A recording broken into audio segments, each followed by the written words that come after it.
भक्तों, ओम नमः शिवाय, श्री शिवाय नमस्तुभ्यम, जय श्री महाकाल। जी हाँ भक्तों, क्या आपके भी घर में कोई ऐसा व्यक्ति है जिसका विवाह नहीं हो पा रहा?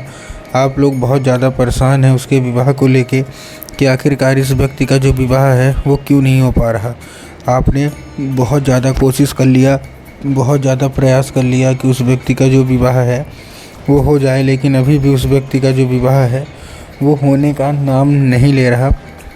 तो आपको परेशान होने की बिल्कुल भी आवश्यकता नहीं है, क्योंकि आज जो मैं आपको उपाय बताने वाला हूँ, अगर आपने उसको ध्यान से सुन के और अच्छे तरीके से कर लिया तो अवश्य रूप से सारी इच्छा मनोकामना पूरी होगी ही होगी।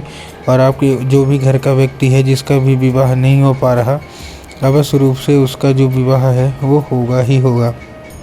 क्या करना है, कैसे करना है, पूरा का पूरा बताने वाला हूँ और अच्छे तरीके से आपको समझाने वाला हूँ।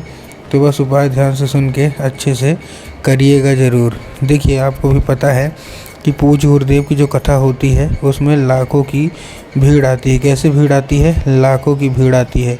और जब गुरुदेव की कथा में लाखों की भीड़ आती है तो वहाँ ज़्यादातर जो भक्त होते हैं वो क्या करते हैं, पत्र के द्वारा अपनी इच्छा और पत्र के द्वारा अपनी मनोकामना जो होती है वो गुरुदेव तक पहुंचाते हैं।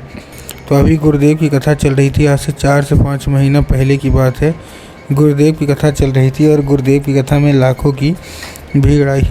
वो लोग गुरुदेव की कथा में पहुँचे। अब जैसे ही वो गुरुदेव की कथा में पहुँचे तो उन्होंने पत्र के द्वारा अपनी इच्छा मनोकामना गुरुदेव तक पहुँचाई। अब जैसे ही गुरुदेव ने पत्र पढ़ा तो वहाँ गुरुदेव ने देखा कि ज़्यादातर जो भक्त हैं उनकी क्या है, केवल एक ही इच्छा और एक ही मनोकामना है। क्या? कि गुरुदेव, हमारे घर का एक व्यक्ति है, इसका विवाह नहीं हो पा रहा। हम लोग बहुत ज़्यादा परेशान हैं इसके विवाह को लेके कि आखिरकार इसका जो विवाह है वो क्यों नहीं हो पा रहा। हमने बहुत ज़्यादा मेहनत किया, बहुत ज़्यादा प्रयास किया कि इसका जो विवाह है वो हो जाए, लेकिन कोई ना कोई दिक्कत, कोई ना कोई चीज़ आ जाती है बीच में, जिसके कारण इस व्यक्ति का जो विवाह है वो नहीं हो पा रहा। कृपया करके कोई उपाय बता दें ताकि इसका जो विवाह है वो अच्छे तरीके से हो जाए और अच्छे तरीके से संपन्न हो जाए। हमने बहुत जगह मतलब पंडितों को दिखाया, बहुत ज़्यादा हम लोगों ने क्या किया, इसको कुंडली मिलवाई, हर एक चीज़ किया, लेकिन फिर भी जो है तो हमारी मनोकामना पूरी नहीं हो रही है और इसका जो विवाह है वो नहीं हो पा रहा। कृपया करके कोई उपाय बता दें।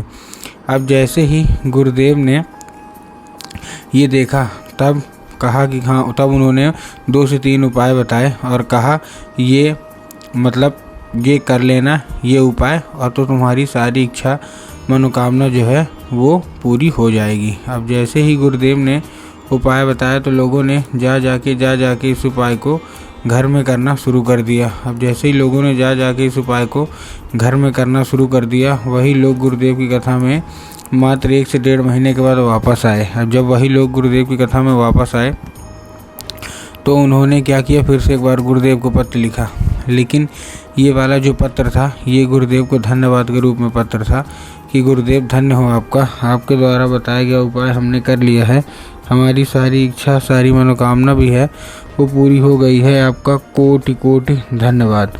तो देखिए, जो लोग भी मेरी आवाज़ अभी सुन रहे हैं ना, अगर आपको भी जानना है कि आखिर ऐसा कौन सा उपाय है जिसको करने मात्र से इच्छा मनोकामना पूरी हो जाती है, तो चलिए हम बताते हैं आपको आज की इस वीडियो के माध्यम से कि आपको करना क्या है। तो बस उपाय ध्यान से सुन के अच्छे से करिएगा ज़रूर। लेकिन उसके पहले चैनल पे अगर पहली बार आए हैं और आवाज़ मेरी पहली बार सुन रहे हैं तो वीडियो को लाइक करके चैनल को सब्सक्राइब भी कर लें। तो देखिए, जो हमारा सबसे पहला उपाय है, इस उपाय में आपको करना क्या है।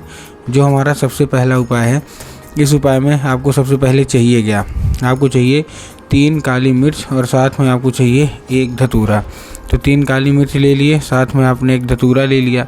अब धतूरा लेने के बाद आपको करना क्या है, जैसे आपने धतूरा लिया, धतूरा लेने के बाद आपको क्या करना है, अपने बच्चे के हाथ में देके उसको सीधा भेज दीजिएगा कहाँ, शिव मंदिर। अब जैसे ही शिव मंदिर पहुँचेगा उसको बोलिएगा कि दक्षिण दिशा में खड़ा हो जाए और उत्तर की ओर अपना चेहरा कर ले।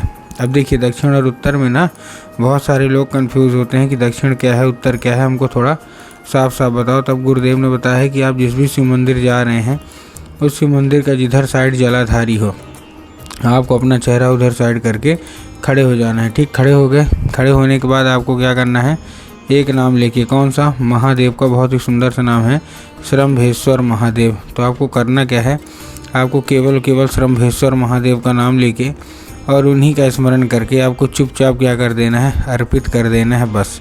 पूज्य गुरुदेव कहते हैं कि अगर आपने ऐसा कर लिया तो अवश्य रूप से इच्छा मनोकामना जो है वो पूरी होगी ही होगी। ये था कौन सा हमारा, ये था हमारा पहला उपाय।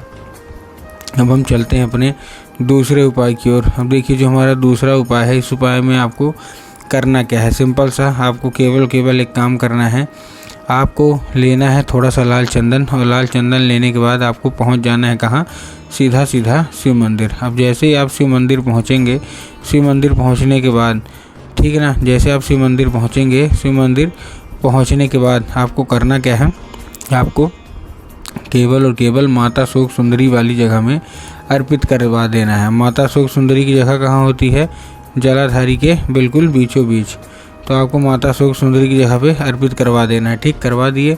करवाने के बाद आपको चुपचाप 5 मिनट तक आपको खड़े रहना है, और 5 मिनट तक खड़े रहने के बाद आपको केवल 5 मिनट के बाद खड़े रहने के बाद उसको औषधि के रूप में मांगिएगा कि माता कृपया करके हमको इसको औषधि के रूप में प्रदान कर दीजिए। अब क्या होगा, अब ये औषधि का रूप ले लेगा। औषधि का रूप ले लिया।